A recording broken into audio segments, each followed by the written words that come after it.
kemudahan, kesihatan, istiqamah dan limpah kurnia nikmat dari Allah Ta'ala melimpah ruah dan juga untuk semua sekali sahabat-sahabat yang sedang bersama-sama kita pada pagi ini. Yang pastinya semua kita sedang berada di taman-taman syurga dan mudah-mudahan kita sama-sama nanti bukan di sini saja berkumpul untuk bersama berteman di taman syurga, tapi di syurga yang realiti nanti insya-Allah. Dikasih juga apa nama ni, sahabat-sahabat yang jauh yang bukan daripada SMK Gombak Setia yang saya tidak kenali di dunia ini, tapi insya-Allah kita akan kenal nanti di akhirat nanti insya-Allah. InsyaAllah pada pagi ini kita masuk surah Al-Qari'ah. Sebelum itu kita berkenalan dulu dengan surah Al-Qari'ah. Dan sebagaimana Cikgu Syafizi sebut tadi, saya rasa saya dah sebut dulu. Kenapa surah-surah hujung ni dia lebih kepada kiamat. Kerana itulah falsafah hidup manusia. Hujung-hujung ni kita sepatutnya ingat mati. Sebenarnya dia makin lama kita hidup ni, kita makin dekat dengan kiamat. Antara tanda-tanda awal kiamat ialah diutusnya Nabi Muhammad sallallahu alaihi wasallam. Itu tanda-tanda kiamat. Dan di antara tanda hampir kiamat ialah Nabi sallallahu alaihi wasallam wafat. Hampir kiamat. Ada orang tanya, Nabi wafat 1400 tahun. Tapi tak kiamat-kiamat lagi. Macam mana tu? Maknanya, kalau dah Nabi cakap antara tanda besar kiamat itu ialah kewafatan Nabi sallallahu alaihi wasallam. Antara salah satu tanda besar. Artinya kita ni lagi dekat dah dengan kiamat. Kita ni lagi dekat dengan kiamat. Dekat itu disebut kepada masa akhirat. Masa akhirat.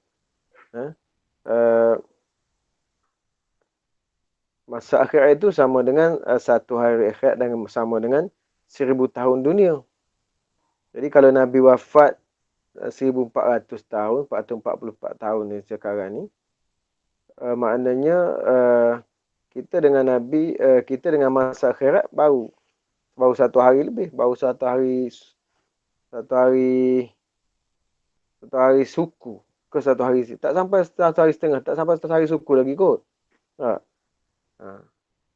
Kalau 1000 tahun, satu hari akhirat sama dengan 1000 tahun dunia.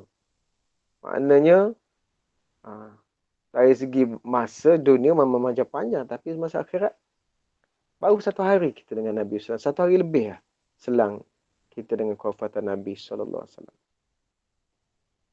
Cuma kenapa Allah Ta'ala menghitung masa dunia, masa akhirat? Sedangkan kenapa Nabi sebut jauh, dekat itu berdasarkan masa akhirat, tapi perhitungan kita masa dunia? Sebab tu kita jadi jauh. Kalau kita hitung masa dunia, Nabi hitung masa akhirat juga dengan masa dunia, tak tahu bila lagi kiamat.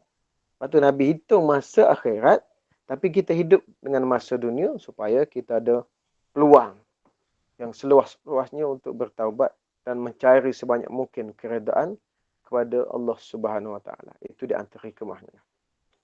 Okey, kita berkenalan dengan surah Al-Qari'ah. Sikit lagi tentang surah ni. Kalau surah-surah hujung ni, dia kalau awal-awal tu surah-surah membincangkan tentang kehidupan. Misalnya kalau surah Al-Fatihah, dia berbincangkan soal akidah. Alhamdulillah Rabbil Alamin. Itu akidah tu. Itu akidah uluhiyah. Ar-Rahman Ar-Rahim. Malik Yaumiddin. Itu tentang akidah semua tu. Kemudian masuk Al-Baqarah, itu tentang syariat. Al-Baqarah, Ali Imran, Nisa dan sebagainya tu. Itu semua adalah syariat. Kemudian bila kita masuk tengok pada hujung-hujung tu, ayat-ayat surah-surah yang pendek tu, dia dah lebih menjurus kepada kiamat. Lebih menjurus kepada kiamat. Kadang-kadang tak ada fiqh langsung. Macam dalam Al-Qari'ah, Al-Zalzalah, Al-Qadar. Macam langsung tak ada fiqh, tak ada syariat. Kalau kita nak tak kaitkan lah. Mana secara detailnya di sini bukan macam ayat Quran. Macam kalau surah An-Nur tu jelas tu. Jelas. Syariatnya perintahkan supaya tudung dan sebagainya, haram haram dan sebagainya, itu jelas. Hak ni kita kena kaitkan. Jadi ayat dia tak ada kena kaitkan. Begitu. Jadi ayat-ayat hujung ni ayat tentang mati, ayat-ayat awal tu ayat tentang kehidupan. Jadi sesuai lah. Bila hujung-hujung ni tentang nak mati lah. Begitu. Dan ayat-ayat hujung ni pendek-pendek. Kalau baca panjang-panjang, dah orang dah tua. Maksudnya dah tua, dah hujung-hujung, baca pendek-pendek lah. Gitu. Atau juga kita perhatikan, walaupun surah-surah yang hujung ni, surah-surah yang hujung ni, semuanya surah Makkiyah. Kebanyakannya surah Makkiyah. Kalau kita perhatikan, daripada An-Naba' tu, daripada An-Naba' ni. Makkiyah ni. Kebanyakan adalah Makkiyah. Boleh katakan Makkiyah belaka lah. Padahal Makkiyah ni, Nabi sebelum hijrah ke Madinah. Sepatutnya ni duduk di depan. Sepatutnya surah-surah ini duduk di depan. Tapi kenapa surah-surah Madaniyah duduk di depan? Tapi surah Makkiyah duduk di belakang. Padahal dia turun dulu. Gitu. Itu kehendak Allah Subhanahu Wa Taala. Untuk menyusun falsafahnya macam inilah. Sebab kita hidup ni berdasarkan syariat dulu. Kamu bersedia untuk mati. Kita kena laksanakan syariat dulu. Sebab tu ayat syariat tu duduk depan. Kemudian ayat-ayat tentang kiamat sebagainya, peringatan-peringatan nak mati ni duduk di belakang-belakang. Dan kesimpulan nanti kalau surah An-Nas itu, untuk kita selamat daripada fitnah-fitnah ni, kita kena selalu baca tu. Minal jinnati wan nas. Qul a'udzu binnas min syarri qul a'udzu binnas malikin nas ilahin nas min syarril waswasil khannas. Banyakkan orang rosak sebab itu. Syarril waswasil khannas. Sebab kejahatan manusia. Minal jinnati wan nas. Min syarri alladhi yuwaswisu fi sudurin nas minal jinnati wan nas. Orang jadi rosak lalan sebab tu ujungnya kita minta perlindungan kepada Allah Taala supaya kita ni tidak dirosakkan, tidak diganggu, tidak diapa-apakan oleh golongan penghasut, pengwaswas ni daripada golongan jin dan daripada golongan manusia, jin dan manusia. Gitu. Okey, kita berkenal sikit dengan surah Al-Quran. Surah Al-Quran adalah surah Makkiyah. Ia adalah surah yang ke-101, 101. Ni dari segi tertib turunnya, surah ini adalah surah yang ke-30. Turun kepada Nabi SAW adalah surah yang ke-30. Ni maknanya turun di Mekah lah. Turun di Mekah. So An-Nas ini dia surah Al-Quran ni dia turun peringkat awal Nabi SAW di antara tahun 1 hingga 3 tahun itu. Antara itulah tu. Kemudian ayat turun pada peringkat awal kenabian. Dan surah ini mengandungi 11 ayat. Dan nama surah ini adalah Al-Qari'ah. Kenapa? Kerana pada permulaannya, surah ini Allah Ta'ala mencetuskan rasa gerun dan takut manusia tentang hari kiamat. Dan kaedah yang sama digunakan dalam memulakan surah Al-Haqqah. Itu pun soal kiamat juga. Dan Al-Qari'ah adalah sebahagian dari nama-nama hari kiamat seperti perkataan Haqqah, Tammah, kemudian Sakhah, kemudian Ghashiyah. Itu. Dan seumpamanya.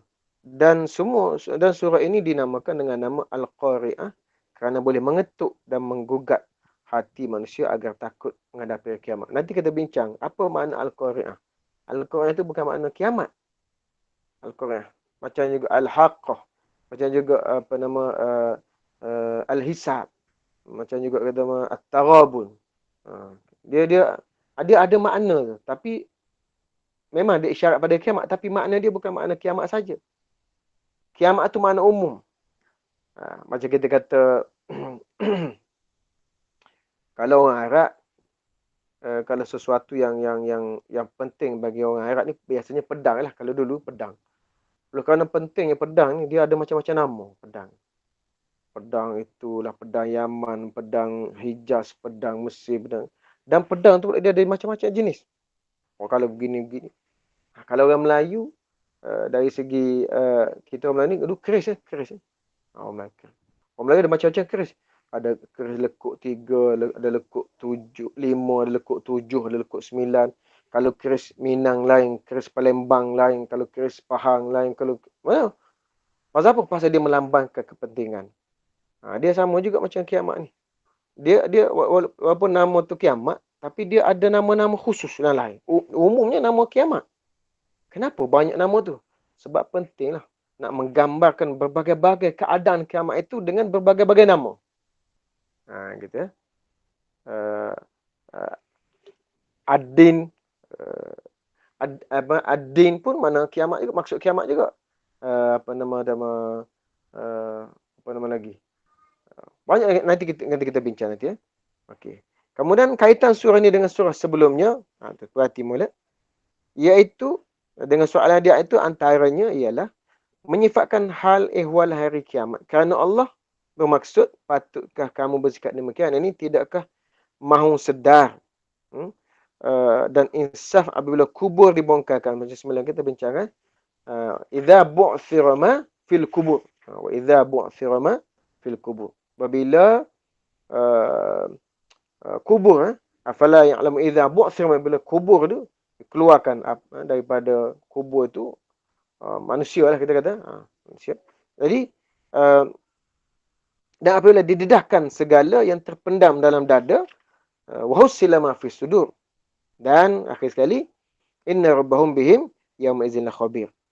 Jadi manakala dalam surah ini nak ceritanya kaitan dengan ayat sebelum ini ialah manakala ayat ini pula dihuraikan lebih menyeluruh tentang peristiwa berkaitan dengan hari kiamat. Tadi baru sebut tentang kubur, keluar kubur, tak bincang lagi tentang gegak gempita huru-hara masyarakat.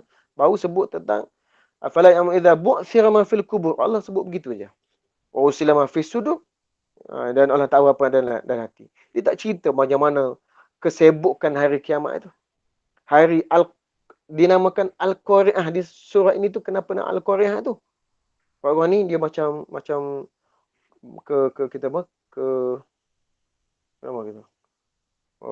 Dia macam bunyi kuat dan menyebabkan manusia ni tak tahu nak pergi ke mana. Tu jadi macam kelekatu tu. Itu nanti kita bincang nantilah. Okey, kemudian kandungan surah ini, surah Makkiyah ni ialah untuk menimbulkan rasa ngeri dan takut berkaitan dengan malapetaka hari kiamat. Dan keseluruhan kandungan surah ini berkisah tentang, pertama, memaparkan kengerian kiamat dan kedahsyatannya. Yang kedua, menyatakan sebahagian dari tanda-tanda kiamat tersebut. Yang kedua surah yang kekas. Yang ketiga, akhirnya surah ini disudahi dengan pernyataan gambaran mengenai pemasangan mizan. Mizan itu timbangan amal hisab manusia. Timbangan itu macam mana? Ulama aja sebut mizan itu macam penimbang gitulah, macam dacing itu kan, penimbang itu. Tapi itu pandangan ulama. Ada lagi ulama pandangan lain. Dan kita bincang nanti, kenapa amalan manusia ni perlu dihisap, dikira, diutuk Allah Ta'ala. Allah Ta'ala tak tahu ke siapa ni, siapa sikit, siapa banyak, kan sudah ada catatan. Tak perlu hitung lah. Tengok buku, sana neraka, kamu neraka, ni syurga, ni. Tak payah kira-kira ni. Lambat pula nak menghitung seorang-seorang, nak menunggunya. Kenapa Allah jadikan Yaumul Hisab itu?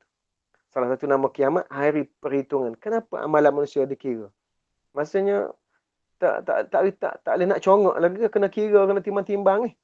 Sebab apa? Bukan sesaja Allah buat. Bukan Allah tak tahu, Allah tahu dah. Siapa banyak, siapa sikit amalan. Tapi kenapa ada kita kata macam kita kata event lah, ada peristiwa yang perlu kita hadapi itu, hisab itu kenapa? Sedangkan Allah dah tahu, Allah Maha mengetahui. Tak kira pun dia dah tahu. Jadi macam tak ada kerja, tidak. Nanti kita beritahu apa kerjanya, insya-Allah. Okey? Situ saja ya. Sekadar pengenalan itu untuk surah Al-Qari'ah. Okey, kita baca Al-Qari'ah. Hari ni ada tak, Zee? Ada. Ni nak suruh baca Quran, boleh tak hari ni? Dah ni boleh. Oh, boleh jawab, boleh tanya, boleh jawab. Hello ni. Cuba baca kat sikit. Hello. Boleh baca? Duduk luar ni. Duduk luar. Nasib baik dulu lah. Ya. Bagus. Sabar-sabar dulu lah mengikuti jagi perkembangan kita, insya-Allah. Terima kasih. Awak nak jalan. Alhamdulillah. Okey. Aziz baca Aziz? Boleh ni?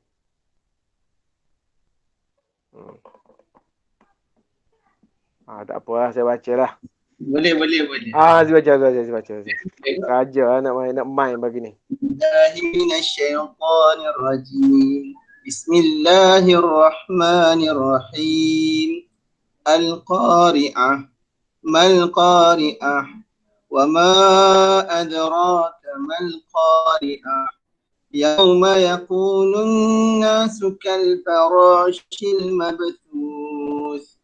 وتكون الجبال كالعهن المنفوش فأما من ثقلت موازينه فهو في عيشة راضية وأما من خفت موازينه فأمه هاوية وما أدراك ما هي نار حامية. Sadaqallah. Astagfirullahalazim. Terima kasih Aziz. Alhamdulillah. Seronok juga dengar orang baca Quran. Nabi SAW pernah mendengar Ibnu Mas'ud baca Quran.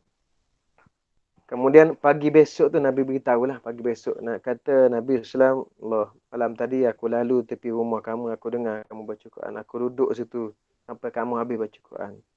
Kata Ibnu Mas'ud, Masya Allah ya Rasulullah, Quran kalau aku tahu kau dengar aku baca Quran, aku akan baca lagi bagus, aku lagi panjang aku baca. Seronok Nabi pun dengar orang baca Quran. Dan Nabi pernah suruh sahabat baca Quran. Lalu sahabat kata, Quran diturunkan kepadamu, wahai Rasulullah. Macam mana kamu suruh kami baca Quran? Kata Nabi, bacalah. Bacalah. Quran ni berpahala. Dengar ke, baca ke, dia berpahala. Lepas tu kadang-kadang kita dengan Quran ni, lepas tu saya cakap dengan kawan-kawan.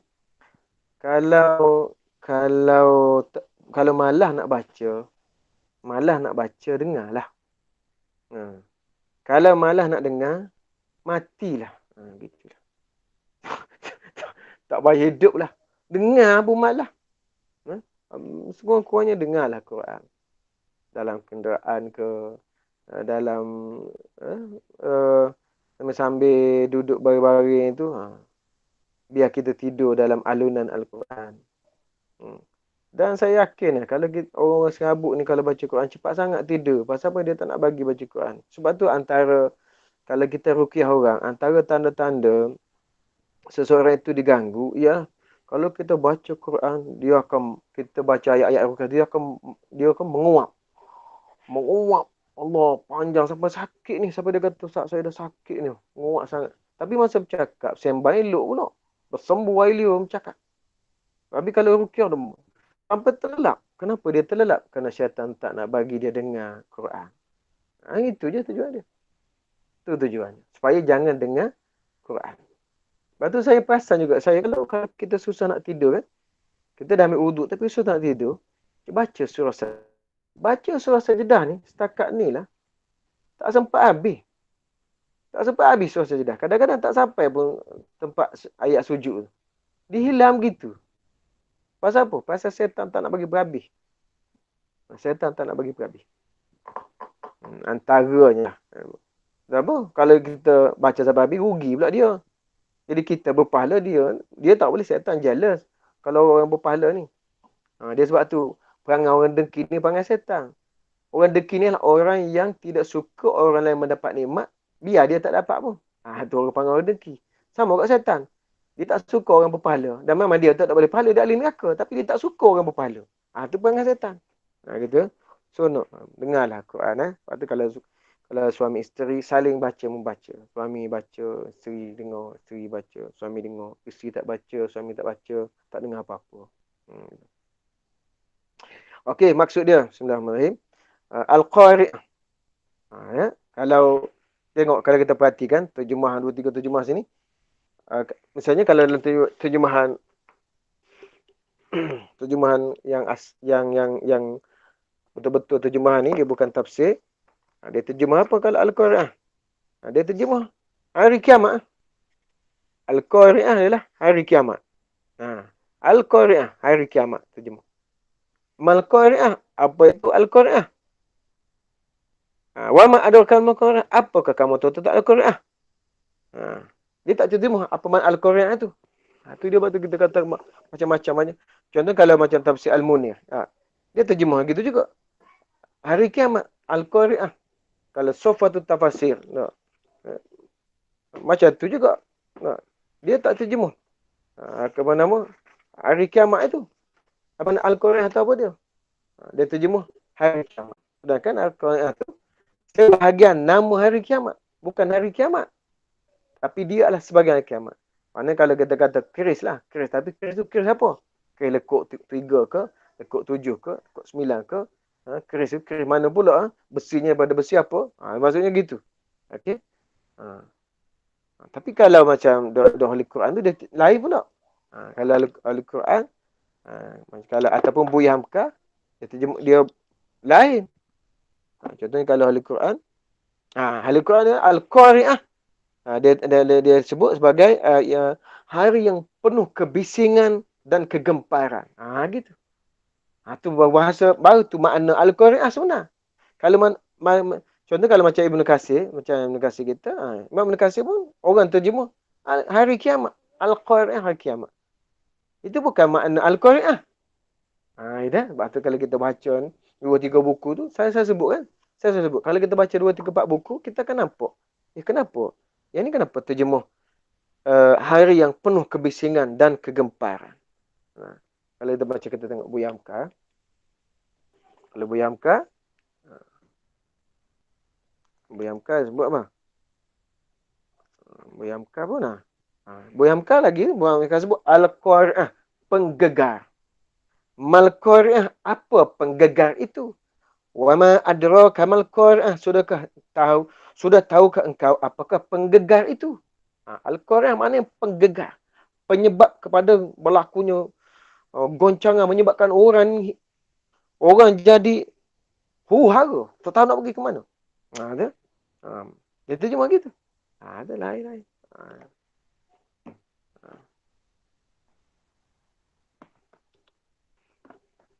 Okey, kita baca dulu dah. Tapi kadang kalau kita tak sebut, takut tak ingat. Okey, kemudian Mal-Qari'ah. Apa dia hari penggegar itu? Kita terjemah gitu lah. Kita tak terjemah apakah hari kiamat itu. Kiamat lah. Kan? Wa ma adraka mal-Qari'ah. Tahukah kamu apakah hari penggegar itu? Berapa kali tanya tu? 3 kali tanya. Soalan begitulah. Al-Qari'ah. Pasal dia guna alil ma'rifah tu, al-qad alil ma'rifah tu maksud khusus pada gegaran itu sajalah. Sebahagian daripada kiamat itu antaranya gegaran. Sebahagian daripada kiamat itu antaranya adalah berterbangan. Itu kiamat juga. Sebahagian daripada kiamat itu adalah hari kita boleh yang haqqah. Yang semua jenis-jenis huru-hara ni hiruk pikuk kematian yang merata, hisap, hitung, perhimpunan, semua itu adalah kiamat. Semua kiamat. Tapi juzuk daripada kiamat itu termasuk dalam Al-Qari'ah, termasuk daripada zalzalah. Zalzalah tu goncangan. Zalzulzah itu kiamat juga. Gitu. Kemudian pada hari itu manusia seperti anak-anak yang berterbangan. Kelkatulah kelkatu. Saya nak tunjuk semalam. Saya cakap semalam. Ada buku. Mana pula Perumpamaan dalam Al-Quran. Allah gunakan perumpamaan anak-anak ke. Apa maksud semalam tu? Apa tujuannya? Apa maksud dia di sini? Dan ada buku baru. Semalam saya tengok ada buku baru terbit. Tapi tak sampai lagi kat Malaysia ni. Dari Indonesia. Tanya member tu. Dia kata dah order dah. Dah order dah tapi belum sampai. Kita dah booking satu. Kalau sahabat-sahabat nak juga, beli sendiri. Antaranya, ni buku ni Zee. Bagus. Ni baru ni panas-panas lagi ni, tak sampai lagi kat Malaysia. Buku ni. Ayat tafsir ayat-ayat perumpamaan. Jadi kita kan tak tahu perumpamaan apa maksud antara perumpamaan dengan nyamuk, dengan laba-laba, apa maksud ni? Perumpamaan.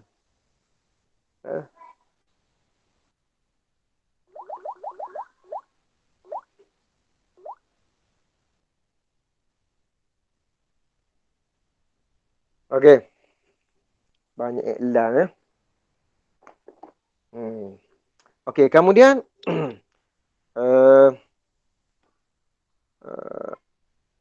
yauma yakunu an-nasu kal farashil mabthuth, manusia macam itu masa itu menjadi macam kalkatu bertemu. Wa takunul jibalu kal inil manfus, dan gunung-gunung seperti bulu yang dihembur-hemburkan. Aduh, cuba bayangkan. Nanti kita bincang nanti. Dan adapun orang yang dibarat timbangan kebaikannya, adapun orang yang berat timbangan kebaikannya, fa'amma man thaqulat mawazinuhu fa fi insyati radiyah. Maka dia berada dalam kehidupan yang memuaskan. Aisyah. Aisyah tu mana hidup lah, Aisyah. Ataupun kita panggil panjang umur. Orang mana Aisyah tu maknanya orang panjang umur lah. Mudah-mudahan begitu. Sama ada panjang umur dunia atau panjang umur akhirat. Panggil elok-elok Aisyah. Jangan panggil Esah. Dia panggil Syah. Kemudian dan ada pun orang yang ringan timbangan kebaikannya, maka tempat kembalinya adalah neraka hawiyah. Fa ummu. Kenapa guna istilah ummu? Ummu ni kan ibu. Fa ummuhu hawiyah. Kenapa guna perkataan ummu? Hu tu ramailah, hu dicampakkan kepadanya tu. Ummuhu hawiyah. Ummu hawiyah. Itu maka tempat kembalinya nya tu adalah hawiyah. Adalah neraka hawiyah. Nya tu nya manusia lah. Tempat kembalinya manusia kepada hawiyah. Wa ma adraka ma hiya? Apa kebarang? Kamu tahu tak apa itu neraka hawiyah itu? Narun hamiyah. Api yang sangat panas. Api yang sangat panas. Okey, kita bincang. Jadi firman Allah SWT, Al-Qari'ah artinya mengetuk. Sini dah baru bincang. Artinya mengetuk dengan keras. Atau termasuk dalam salah satu nama hari kiamat. Mengetuk ataupun nama salah satu hari kiamat. Nama salah satu hari kiamat. Dan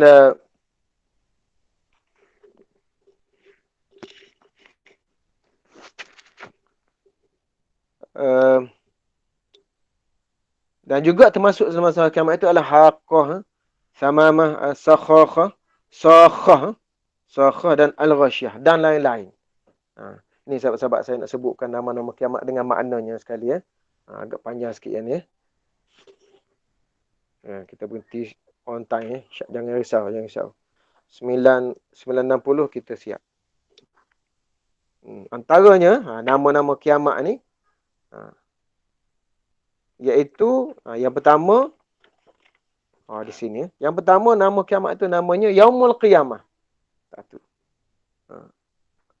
Yaumul Qiyamah ni apa makna kiamat? Yaumul Qiyamah itu apa makna hari kiamat itu? Kiamat itu sendiri apa makna? Iaitu dinamakan hari akan dikumpulkan qiyam, berdiri semua orang kiamat. Dikumpulkan manusia yakni Allahu la ilaha illa huwa la yajma'annakum ila yaumil qiyamah. Allah tidak ada Tuhan selain dia pasti akan mengumpulkan mengumpulkan kamu pada hari kiamat. Hari yang orang duduk berdiri, qiyamah yang tidak diragukan lagi terjadi padanya. Itu namanya hari kiamat. Kemudian nama lain daripada kiamat tu dia ada dalil dengan Quran sekali, saya sebut ringkas saja, iaitu Yaumul Akhir. Kenapa sebut Yaumul Akhir? Pasal tak ada hari dah hari tu. Lepas hari tu tak ada hari dah. Hari Ahad tak ada dah, hari Isnin tak ada dah, hari Selasa tak ada dah, hari Rabu tak ada dah. Hari Khamis, Jumaat tak ada. Itulah hari yang terakhir. Tu berlaku macam tu, Hari apa? Hari Jumaat adalah hari terakhir pada hari dunia. Pasal kiamat akan berlaku pada hari Jumaat. Ha. Antara sebut ulama sebut begitu. Hmm. Itu juga hari kiamat. Yaumul akhir. Yaumus sa'ah. As-sa'ah wa inna as-sa'ata la'atiyatun fasfahis safhal jamil. Dan ayat yang panjang itu, sungguhnya kiamat pasti akan datang, maka maafkanlah dengan cara yang lebih baik. Wa inna as-sa'ata la'atiyah. Sa'ah tu masa. Sa'ah ni kalau bahasa Arab masa. Kiamat adalah masa. Setelah lama kita melalui masa ini, maka hari itu kita pun dikumpulkan. Berdiri kiamat. Berdiri. Untuk diperhitungkan apa yang kita lakukan setelah masa yang diberikan oleh Allah SWT. Saya kalau bercakap pasal masa ni, Allah, banyaklah dosa, ya Allah. Banyak dosa pasal masa. Tapi kadang-kadang mengantuk macam tadi dia baca buku sikit. Lepas tu dengar lagu-lagu nasyid Islamik. Lagu Minang. Hilang mengantuk. Kadang-kadang kita rasa wallahualam, tapi sa'ah itu adalah kiamat sebab kita melalui masa yang panjang, maka akhirnya semua masa kita lalui itu akan ditanya dan dipersoalkan, dipertanggungjawabkan oleh Allah SWT. Allah. Ya Allah. Pada rasa malah dia nak kuliah tafsir ni kalau masuk bab begini. Bila kena kat atas kepala kita ni, malu nak cakap. Malu. Kabur maqtan indallah an taqulu ma la taf'alun. Amat besar kemurkaan Allah terhadap orang yang cakap tapi tak buat. Tapi sekurang-kurangnya mudah-mudahan kita qada lah. Mudah-mudahan saya sebut begitu, mudah-mudahan qada lah. Qada. Ni sedang mengqada lah ni. Sedang mengqada. Macam malam tadi, daripada pagi semalam, rasanya tak sangat buang masa dah. Lepas subuh, pergi tengok orang sakit. Balik, study sikit, sambung yang malam semalam. Kemudian kita buat kuliah sampai zuhur. Lepas tu, sampai lepas zuhur, sampai pukul 3. Lepas tu, saya tidur sekejap. Kemudian, lepas asar, ada majlis kahwin. Kemudian, lepas majlis kahwin, balik dalam pukul 6 lebih, baca untuk pagi ni. Kemudian, malam tu, dalam pukul lepas isyak, pukul 9. Sebelum tu, kita baca sikit Quran. Lepas tu, pukul 9, pergi ziarah sahabat tu. Pukul 11 baru balik. Balik, sambung ni. Mana okey dah sikit. Tapi di sela-sela tu lagi, Allahu Akbar. Bukan niat untuk sombong, tapi untuk muhasabah diri dan untuk sahabat-sahabat. Sama-sama kita bermuhasabah diri dengan penggunaan masa. Allahu Akbar. Berapa lama kita nak hidup? Berapa banyak kita menggunakan masa? Sebab tu kalau perhati, ulama-ulama kita hidup kejap-kejap. Imam Syafi'i umur berapa meninggal? Tak sampai 50. Imam Syafi'i 150 Hijrah lahir, 204 meninggal. Berapa tahun sih? Rasa tak sampai 50. Acu kira. Imam Syafi'i kita. Berapa sih? Lahir 150 Hijrah. 204 dia meninggal. 54 Ustaz, 54. 54 tahun hidup. Imam Malik tua sikit. Imam Ahmad lebih kurang tu juga. Imam Bukhari, Ibnu Hajar. Sekejap je. Tapi kita ada jasa dia. Pasal apa? Pasal mereka terlalu menggunakan masa sepenuhnya. Kalau kita baca biografi ulama-ulama kita sebutlah Imam Syafi'i kita lah. Tak heranlah kalau dia boleh baca Al-Quran 60 kali sebulan. Bulan Ramadan. Maknanya dia habiskan Quran 2 kali sehari. Kalau Imam Syafi'i boleh habis Quran 2 kali, memang munasabah. Pasal dia tak cakap lain, dia baca Quran tu. Saya, hari Jumaat kan kena pergi awal. Tak? Macam nak buat haji sekarang ni, ke Jumaat. Selangor tak boleh lagi. Tu pasal bagi banyak wilayah. 11.30 kena sampai. Pasal dia mula-mula buka. Masuk lambat, tak boleh pergi Jumaat. 11.30 sampai. 11.45 sampai. Daripada rumah 11.30 sampai 11.45. Je wilayah. Duduk nak tunggu sampai Zuhur pukul 1 tu. 3 juzuk kita boleh baca Quran. Baca juzuk, mengantuk, tengok baca surat khabar dalam telefon. Surat khabar. Hilang mengantuk, sambung. Satu juzuk lagi. Mengantuk pula. Tengok Facebook sekejap. Kemudian sambung lagi. 3 juzuk sampai dah masuk ketubah. Mana kalau kita duduk situ 3 juzuk sehari, kalau kita boleh baca 3 juzuk. Kalau sebulan, kalau kena macam tu, kalau setiap hari 3 juzuk, baru dalam 1.5 jam. Hai, banyak juga. Ha. Jadi tidak pernah sabar lah. Oh, tidak kata, oh, hebat Imam Syafi'i. 60 sebulan, 60 kali khatam Quran. Ha, biasalah. Sebab dia memang tak kerja lain. Kerja dia baca Quran. Dia hafal dah. Ha, jadi, Allah Akbar. Tu. Ada makcik duduk. Siapa tulis tu? 3 juzuk. Standard lah. 3 juzuk sehari ke 3 juzuk? Berapa tu? Maknanya, jadi cinta lain pula kita ni. Tapi saya nak cakapnya kadang saya malu tu sebab kadang-kadang kita salah guna masa tu. Tu kalau boleh salah guna masa tu qada lah. Qada. Untuk saya lah. Untuk saya sendiri. Allah Akbar. Kemudian yang keempat. Yang kelima. Ha, ni habis tak Aziz Al-Quran ni hari ni. Yang kelima. Al-Ba'th. Hari kebangkitan. Hari kiamat kok. Yaumul Ba'th. Apa nama? Bu'athirah ma'fil kubur. Bu'athirah tu pun. Dia bangkit juga. Dia bangkit. Maksudnya sebahagian kiamat juga. Ya ayuhan nasu in kuntum fi raibin minal ba'th. Wahai manusia, jika kamu meragukan hari kebangkitan, fa inna khalaqnakum min turab. Maka sungguhnya kami telah menjadikan kamu dari tanah. Tak percaya? Masih masuk tanah, tahu? Yaumul khuruj. Hari keluar. Hari keluar apa? Keluar daripada kubur. Yauma yasma'una as-sayhata bil haqqi dzalika yaumul khuruj. Pada hari itu, mereka mendengar suara dahsyatnya dengan sebenarnya. Itulah hari keluar. Keluar apa? Keluar dari kubur. Kiamat kok. Pasal apa banyak nama kiamat tu? Pasal tadilah. Sebab dia terlalu penting. Terlalu penting.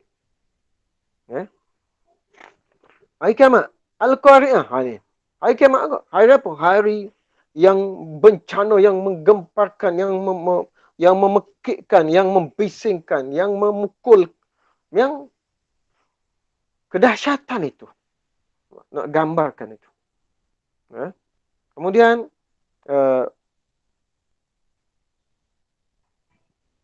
Yaumul Fasl iaitu hari keputusan. Hadza yaumul fasl alladhi kuntum bihi tukadzibun. Hari ini adalah keputusan yang dulu kamu dustakan. Yaumul Fasl. Kiamat kok. Yaumuddin, hari kiamat kok. Malik Yaumiddin. Tuhan Allah, Raja yang memiliki hari pembalasan. Din, hari pembalasan. Yaumul Sakhah. Yaumul Sakhah. Yaumul Sakhah. Sakhah. Iaitu hari yang memekakkan. Sakhah. Fa iza ja'atis sakhah. Tu. Surah Abasa kita dah bincang dulu. Kiamat kok. Yang tu banyak cerita kita dah bincang tak apa. Yaumut tamamah. Yaumut tammah. Yaumut tammah macam sebut tadi dalam apa tafsir Ibn Katsir tu. Yaumus sakhah. Apa lagi? Yaumul ghashiyah, yaumut tammah. Tammah macam tamamah. Tammah. Yaumut tammah iaitu hari malapetaka. Malapetaka yang amat besar. Tammah. Dahsyat belaka. Yaumul hasyr, hari penyesalan. Itulah. Yaumadzin yasdu hari itu bila dah lihat semua, ya Allah, irji ila rabbika radiyatan mardiyah. Kembali kami semula ke dunia Allah. Kami nak buat ibadat sekejap. Bila saya dah tengok semua ni, dah tengok semua dah. Dah tengok dah surah sajdah kan. Bila tengok barulah nak menyesal. Tak boleh dah. Tak boleh. Al-Ghashiyah. Hari bencana yang melanda. Kiamat kok. Yaumul Khulud. Hari keabadian. Tak ada hari dah lepas hari itu. Hari kekal. Allah saja yang tahu. Yaumul Hisab. Kira. Hari kira tu kira. Kenapa Allah nak kira tu? Kita Kita sebutlah sikit. Kenapa Allah nak sebut hari perhitungan itu? Kenapa? Ya. Malam saya buat catatan sikit. Mana Zee buku nota ni Zee? So tak ingat. Ni. Ada 4 sebab. Ada 4 hikmah. Kenapa Allah Ta'ala buat hari kiamat tu bila dia timbang bila dia timbang amalan itu ya makuna fa wa takunu al-jibalu kal manfus fa amma man thaqulat mawazinuh. Tak apa kita sebut di situ nantilah. Kita sebut nanti ya. Tak apa. Kemudian nak sebut yang ni dulu. Kemudian hari waqiah. Idza waqati waqiah, hari kejadian besar, hari kiamat agak. Yaumul wa'id, hari ancaman, hari kiamat agak. Yaumul azifah, hari yang dekat, hari kiamat agak. Iaitu wa'anzirhum yaumal azifati idzil qulubu ladal khanajiri kazimin. Dan peringatkanlah mereka akan hari yang dekat ketika hati sampai ke kerongkongan kerana menahan kesedihan. Kenapa nama hari dekat? Sebab dekat dah kita ni. Dekat dah. Yaumul jam, kiamat agak, hari dikumpulkan manusia, kiamat agak. Yaumul haqqah, kiamat agak. Itu hari yang pasti akan terjadi. Benar-benar akan terjadi. Yaumut talaq, akan jadi iaitu hari pertemuan. Hari pertemuan. Kiamat agak.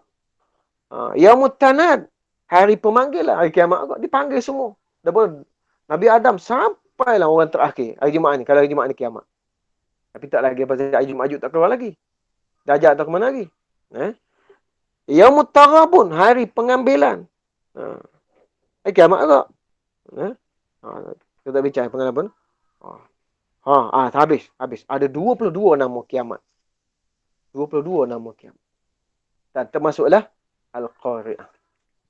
Dan semua nama-nama tu sangat menggoncangkan hati kita. Yaumut taghabun, yaumut tanad, yaumul hasyr, yaumul hisab. Haqqah. Tammah.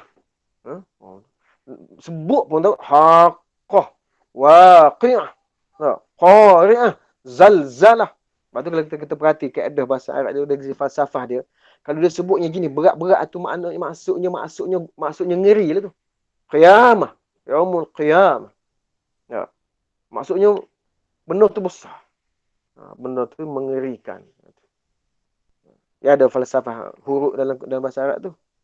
Kalau misalnya gabungan antara jin dan nun. Jin dan nun maksudnya benda-benda yang kita tak nampak. Macam jin, jannah kan jin ada jin ada nun kat dalam tu kan.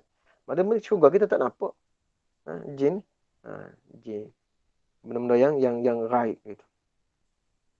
Junun. Jinnun wa nun, junun. Maksudnya gila. Pasal apa? Otak tak ada otak. Junun. Otak kan dalam kepala, orang tak nampak. Pada jin, kalau ada kombinasi antara jin dan nun, dia akan menemukan benda tu benda yang tak nampak dalam kadar bahasa Arab. Gitu. Macam junub. Jinnun ba junub. Junub orang tak nampak junub. Dia yang tahu. Kalau tak iman tu tak mana wajib, orang tak tahu. Orang tak tanya, "Iman, belum angkat takbir tu, wuduk ada dah? Kau dah mana wajib belum?" Orang tak tanya.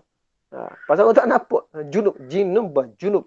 Orang tak nampak. Benda tak nampak tu, dia ada kombinasi antara jin dan nun.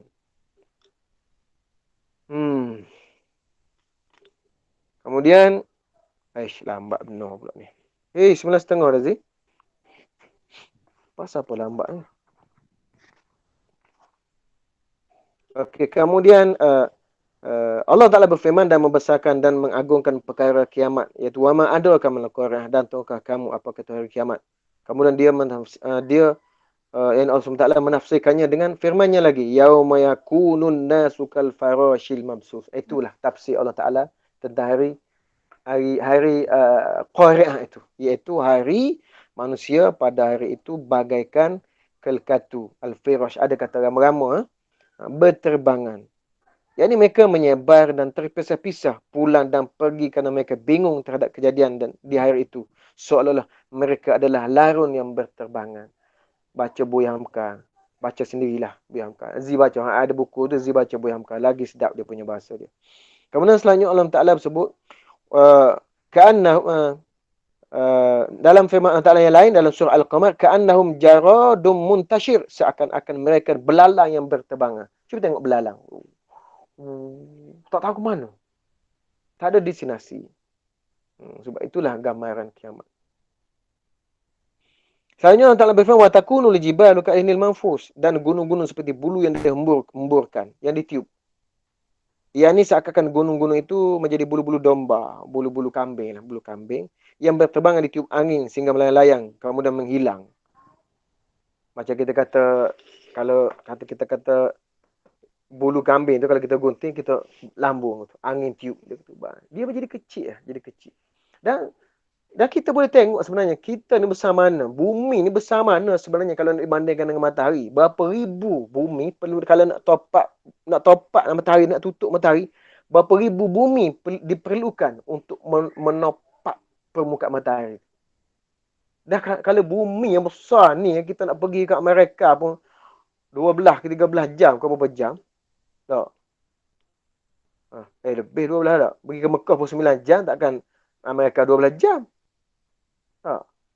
Kau berapa jam? Jadi, bumi yang kita rasa besar ni pun, nak topak matahari, nak tutup matahari pun kena beribu-ribu biji bumi. Ada lagi planet yang lebih besar daripada matahari. Ada lagi. Yang duduk di bawah, dipanggil ufuk sufla. Ufuk sufla ni makna di bawah arash ni. Di bawah arash dipanggil ufuk sufla. Dia kalau ufuk ala tu, dia yang di atas pada arash tu. Tu mati, tunggu mati lah. Itu tunggu kiamat lah tu. Tapi kalau di bawah ufuk sufla ni, di bawah arash ni, ada yang lebih besar lagi, banyak lagi. Jadi kalau kita tengok bumi kan, kalau tengok daripada jauh, tengok kecil aja. Jadi orang tu besar mana sangat, dia nak sombong sangat tu, Allah. Tahu mana yang nak sombong sangat tu. Nak berasa kaya, nak berasa hebat. Nak berasa kita ni garang. Akbar. Kadang itulah. Kemudian Mujahid, Ikrimah, Sa'id bin Jubair, Hasan, Qatadah, Atha Al-Khurasani, Ad-Dhahak berkata kalimah al-ain itu maknanya adalah bulu-bulu domba. Mana bulu kambing. Kalau kita payah sangat bulu kambing, pasal kita tak pernah gunting bulu kambing, ambil rambut. Gunting rambut. Rambut, mana cuba balik. Berterbangan rambut. Itulah gunung semasa kiamat. Dan kalau gunung macam tu, kita jadi macam mana kita? Tak nampaklah kitanya. Allah dahsyat. Dahsyat. Kemudian Allah Ta'ala memberitahu tentang balasan dan ganjaran amal manusia, serta kemuliaan dan kehinaan yang mereka perolehi sesuai dengan amalan mereka masing-masing. Allah berfirman, فَأَمَّا مَنْ ثَقُلَتْ مَوَازِينُهُ, maka adapun orang berat timbangan kebaikannya, yakni amal kebaikannya melebihi amal buruknya, فَفِي عَيْشَةٍ رَضِيَةٍ, maka dia berada dalam kehidupan yang memuaskan, senang, lenang di syurga. وَأَمَّا مَنْ خَفَّتْ مَوَازِينُهُ, dan adapun orang yang berat, ada ringan timbalan baiknya, فَأُمُّهُ هَاوِيَةٌ, maka ditempatkan kembalinya adalah neraka. Kenapa dia panggil ummu tu? Ummu kan tempat kita kembali. Ibu kan. Orang lagi ada ibu lagi, dia balik kampung. Jadi ummu bagi orang dosa-dosa ni, neraka hawiyah. Neraka yang panas itu. Mana dia kembali ke situ. Ibu, selagi ada ibu, orang kembali. Itu falsafah bahasa ni. Atau juga kita kata kalau ummi. Ummi maksudnya buta huruf. Kenapa orang panggil mak tu buta huruf, orang panggil umi, padahal dia pengetua, mantan pengetua lagi. Dia cikgu, dia profesor, tapi orang panggil umi. Sebab ibulah yang mula-mula mengajarkan orang menyebut dan membaca. Mana ada cikgu tadika lelaki, nursery. Ada nursery tu orang lelaki mengajar. Cacat budak tu kena tampar. Lelaki tak boleh. Lepas tu orang lelaki ada orang buat teka-teki. Yang kalau orang jaga anak kecil atau jaga anak-anak kecil lah. Siapa yang pandai menjaga anak kecil? Orang lelaki ke orang perempuan? Yang hebat dalam mengawal anak kecil. Lelaki ke orang perempuan? Orang lelaki hebat. Pasal apa?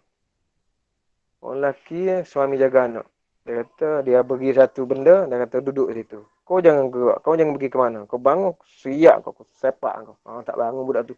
Duduk situ, main boring pun duduk. Ya.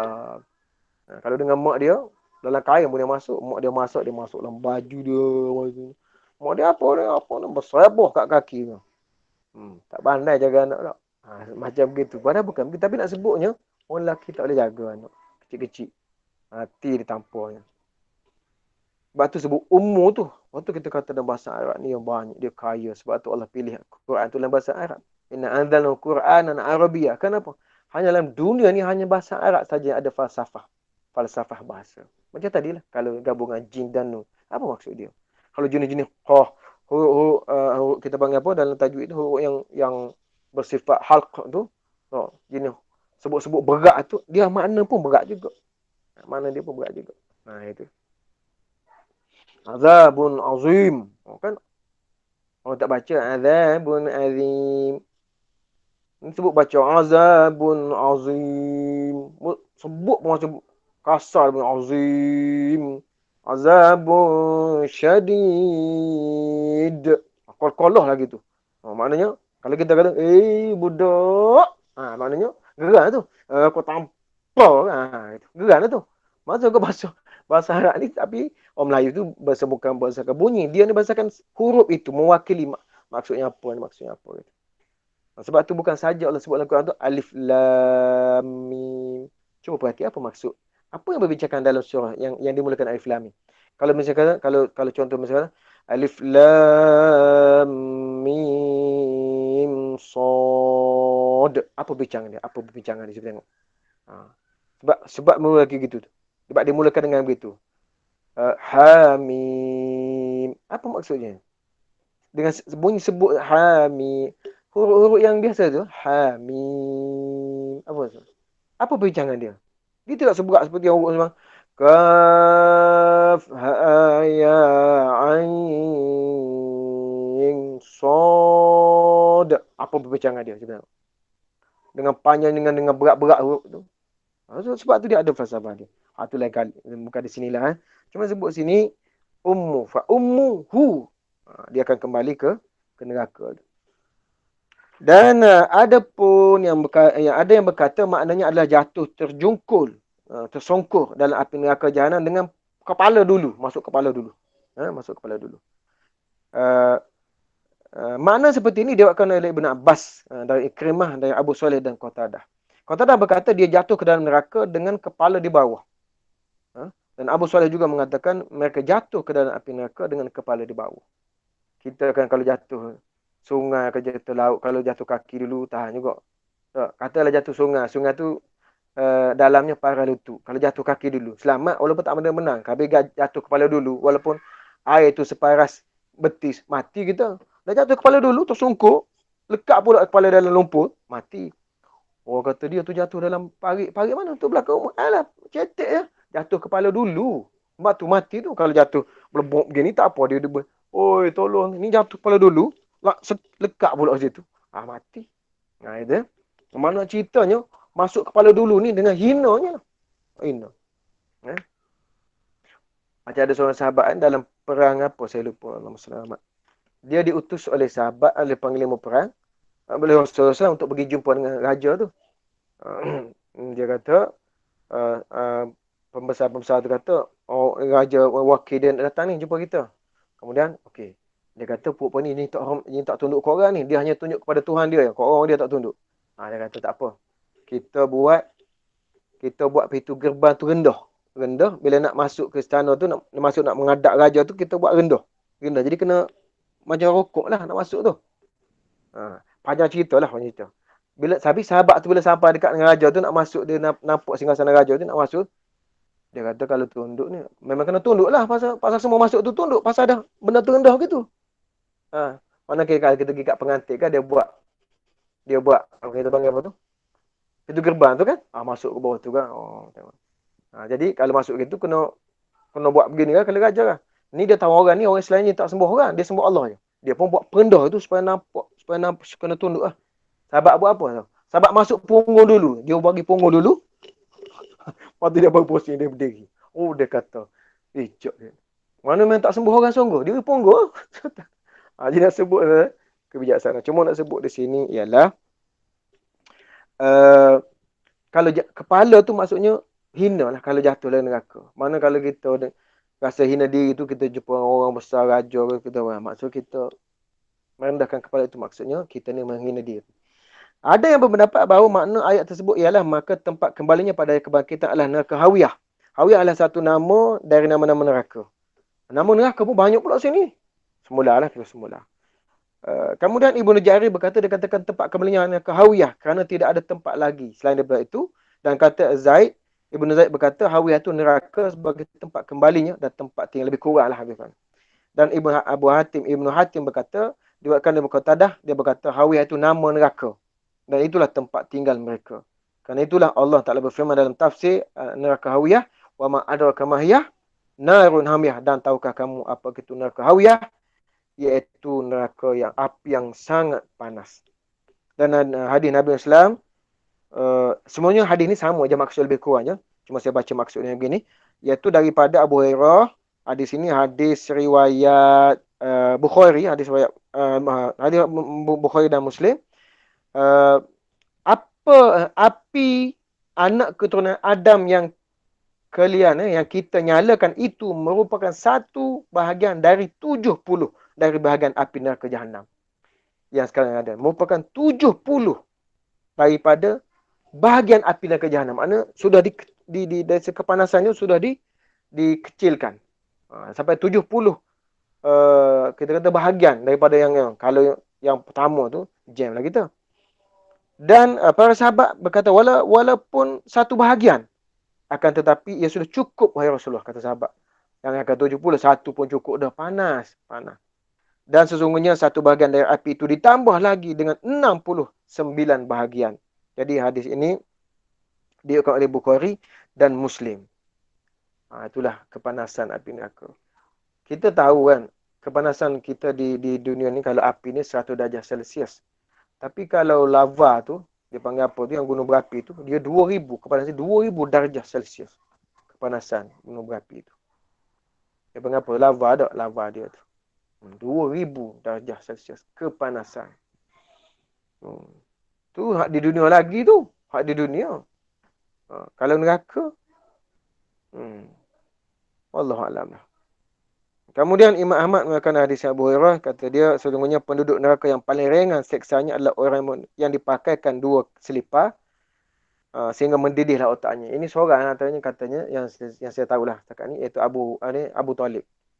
Sebab dia di antara orang yang sangat sayang pada Nabi dan sebagainya, mana kita sedia maklum itulah. Tapi dia masih tidak beriman kepada Allah Subhanahu Taala. Kemudian dalam Sahih Bukhari, surat 992 tu dalam Sahih Bukhari, saya bacakan maknanya, api neraka mengadu kepada Rabb-Nya. Dia berkata, wahai Rabbku, sebahagian dariku memakan sebahagian yang lain. Lalu Allah mengizinkannya berhembus 2 kali. Iaitu sekali pada musim dingin dan sekali musim panas. Maka puncak dinginnya kalian rasakan di musim dingin dan puncak panasnya kalian rasa musim panas. Sebab tu sahabat menurut sekalian, kalau kita rasa panas itu, berlindunglah daripada kepanasan. Sebab dia tu adalah sebahagian daripada tanda-tanda api neraka. Panas itu. Dan dalam Bukhari Muslim, sejuk pun begitu juga. Dalam Bukhari Muslim disebutkan, apabila udara sangat panas, maka tundalah solat hingga udara sejuk dan dingin. Dan kerana udara yang sangat panas itu ialah tiupan dari neraka Jahannam. Dan demikianlah akhir surah. Betul sahabat sekalian, ada dalam buku Ruqyah, dalam buku antaranya Alij Nafsika bil Quran ini, kalau orang demam, antaranya kita baca, antaranya ayat kebanyak, ya narukuni bardan wa salaman ala Ibrahim. Baca ayat tu sembuh pada Quran. Ataupun juga kalau orang demam ni, ayat ni antaranya dia cadangkan apa itu surat 60 supaya kita baca doa mana alhamdulillah. Kalau demam lil humma 62. Kita baca ayat ada. Baca bismillahirrahmanirrahim. Bismillahirrahmanirrahim. Muhammadur Rasulullah SAW. Ya narukun, baca. Sama. Ya narukun bardan wa salaman Ibrahim wa aradu bihi kaidan faja'nahumul akhsarin. Itu antara dia kalau panas. Cuba macam tu, lepas tu bagilah hospital. Tapi usaha dengan air kuat tu kena ada juga dulu. Lepas tu baru bawa pergi hospital. Ini sebutnya kepanasan itu dia adalah sebahagian daripada wap api neraka. Itu semua tu adalah sebenarnya untuk pengajaran. Rasa panas, rasa sejuk, semua tu untuk diambil iktibar oleh kita. Bagaimana kita nak menghadapi hari-hari yang besar begini. Menghadapi hari-hari kiamat. Dan untuk lebih detail lagi, sahabat-sahabat boleh baca lah dalam apa nama ni, Ibnu Katsir juga malapetaka hari kiamat. Malapetaka kiamat, bagaimana kedahsyatan kiamat itu. Bayangkanlah kalau yang tadi yang apa nama ni dalam disebutkan tentang watakunul jibalu kal ainil manfush. Kalau gunung pun boleh berterbangan, macam mana dengan orang? Jadi kita yang tak pernah duduk di negeri yang kena gempa bumi ni, kita tak rasa lain. Tapi nak tahu gempa bumi ni rasa macam mana? Tanya orang kena vertigo. Tanya orang kena vertigo. Lebih kurang gempa bumi lah tu. Lebih kurang gempa bumi. Merangkak mengambil wuduk. Puan Amal pun tahulah. Kena vertigo macam mana. Itulah lebih kurang gempa bumi nya. Macam orang lain tak bergegar, kita seorang bergegar. Tapi itu yang baru vertigo pun kita dah merangkak ambil wuduk. Tak boleh nak berdiri dengan betul. Padahal kita seorang ya. Orang lain tak rasa apa. Ini semua dapat rasa gegaran itu. Yang bukan sikit-sikit. Bukan skala, bukan 7 skala Richter. Tapi tak berapa ribu skala Richter. Tak tahu. Jadi, sahabat-sahabat sekalian, kesimpulannya, kita tengok kesimpulan daripada, tapi saya nak baca macam ni sikit. Tadi, saya nak hisap tadi. Kenapa? Tu tak ada orang peringat kita, terlupa. Kenapa lah taklah jadikan hisap timbangan itu? Jadi apa nama disebutkan sebagai fa'amma man thaqulat mawazinuhu, mizan itu kenapa Allah jadikan mizan? Kenapa Allah timbang? Padahal Allah dah tahu. Tak kira pun tak apa. Yang pertamanya iaitu hikmah dia apa? Yang pertama untuk menunjukkan kehebatan nama-nama Allah SWT. Seperti Al-Adl, Al-Alim. Itu Allah Maha Adil, Maha Mengetahui. Maha Pembalas. Itu untuk menunjukkan kepada seluruh manusia nanti daripada masyarakat ni. Hari yang kamu kata, yang kamu lupa dulu, yang kamu tak ingat, ini hari pengadilan. Hari ini aku akan kira dengan seadil-adilnya pada hari ini. Kalau nak gira-gira, kita ada bukti. Ni gambar, kamu buat apa dulu? Ni gambar, kamu buat apa dulu? Astagfirullahalazim. Astagfirullahalazim. Mudah-mudahan kita bertaubat lah. Yang pertama. Yang kedua, untuk menunjukkan persidangan mizan itu, timbangan amal itu, untuk menunjukkan kemampuan Allah yang mampu menimbang walau sekecil apapun amalan manusia. Walau sekecil apapun. Sehingga kan kadang-kadang kita lupa pun Allah ada juga. Itu sebut dalam surah Al-Kahfi tu. Mali hadzal kitab la yughadiru saghiratan wala kabiratan illa ahsaha. Buku apa ni? Tak tinggal hak besar pun tak tinggal, hak kecil pun tak tinggal. Tulis semua buku apa ni. Ni pada hari ni lah nak buktikan. Sekecil mana pun Allah Taala tetap akan timbang. Kira. Besar dosa atau pahala, Allah kira. Untuk menunjukkan itulah. Yang ketiga, untuk menunjukkan tidak sama yang buat baik dengan yang buat jahat. Tak sama. Orang baik lain timbangan dia. Orang jahat lain. Tunjuk. Yang paling besar sekali, yang terakhir, iaitu untuk ada lima. Untuk menggembirakan hati orang beriman. Tengok amalan baik. Tengok timbang tu. Berat amalan baik. Gembira dia suka. Alhamdulillah, suka kita. Untuk menggembirakan. Menggembirakan orang gembira tak apa. Dia masuk syurga. Untuk menimbulkan rasa penyesalan yang tak sudah-sudah. Rasa bersalah yang teramat sangat. Rasa menyesal yang tidak berpenghujung. Rasa apa lagi? Tak tidak sebut lah. Kepada pendosa-pendosa. Ya Allah, kalaulah aku dulu buat baik, Allah. Atau jenis yang sikit lagi. Patutnya berat amalan baik. Tapi oleh kerana dia buat dosa, ada dosa kecil. Tambah. Jadi berat amalan jahat. Allah. Allah, kenapa dah sikit lagi tu aku? Allah, kalau aku buat. Untuk orang yang yang terabai buat baik sikit menyebabkan dosa dia jadi lebih berat sikit pada baik. Allah, nyesal aku, ruginya aku. Allah, kalau aku dulu tambah sikit. Tanggal RM10 lagi dah mesti dah berat jadi berat. Oh, apalagi untuk merasakan orang yang berdosa menyesal sungguh. Allah, tak ada apa. Pakai begini timbangan. Kalau ni baik, ni berat, jadi begini. Sama nak jadi macam tiang. Nak sama tegak dengan tiang. Allah, tak ada apa gitu. Allah, tak ada apa. Supaya itu maknanya azab dari segi psycho. Allah Ta'ala nak psycho orang macam ni, biar dia tertekan jiwa dia. Perasaan dia. Dulu sombong sangat. Biar dia akhirat nanti. Oh, rupanya ada semua timbang. Mizan macam mana? Itu terserah kepada Allah Ta'ala. Cuma ulama kata kalau mizan di dunia, timbang, begitulah timbangnya. Timbang Allah Ta'ala tu, wallah alam itu, Allah Ta'ala punya kuasa. Tak nak fikir itunya. Yang kita kena fikirnya, amalan kita. Itu di antara hikmah kenapa Allah mengadakan sidang untuk mengira dan menghitung amalan. Dan bayangkanlah, kalau umat sejak daripada Nabi Adam AS, sampailah, katalah hari Jumaat besok lusa ni, berapa lama kita nak tunggu giliran kita? Allah, tu duduk berdiri qiyam tu, qiyam, qiyamah. Hari berceracangan, orang Kelantan kata, cacang, duduk tinggi. Tunggulah. Wallahualam lah, sahabat sekalian, mudah-mudahan ada baiknya lah perjumpaan kita ni. Sebenarnya untuk saya lah, lebih-lebih lagi untuk saya sendirilah. Lebih-lebih lagi tu baca sendiri. Sedikit kesimpulan daripada tafsir Al-Munir. Tak buat. Buat sedikit kesimpulan daripada tafsir Al-Munir, iaitu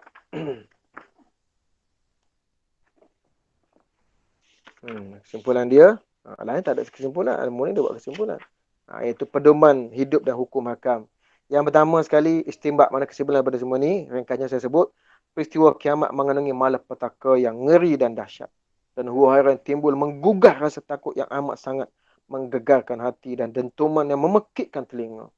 Bayangkan kita berkena bunyi petir pun melompat. Bunyi petir dan melompat. Ini kalau bunyi al-qari'an, bunyi penggegar itu. Macam mana kita nak rasa? Kemudian yang kedua, Allah Ta'ala menerangkan peristiwa kiamat itu sebagaimana berikut, iaitu kejadian manusia ketika peristiwa itu berlaku seperti kelkatu. Bayangkan, kelkatu. Masing-masing terbang untuk menuju cahaya. Cari kelkatu. Jatuh sikit, sayap pula mudah cabut kelkatu. Lepas tu nak merayak, tak boleh terbang. Kemudian cerita gunung ganang pada ketika menjadi seperti bulu-bulu yang beraneka warna bercerai. Hancur lebur. Macam dekat Perak tu kan, baru tanah runtuh, menghempat bangunan, habis.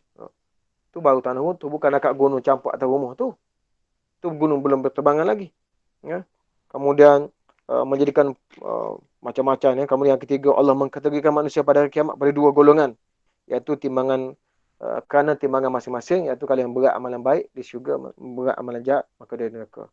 Dan mizan itu, mizan ataupun mawazin, jamaknya adalah mizan, iaitu neraca penimbang.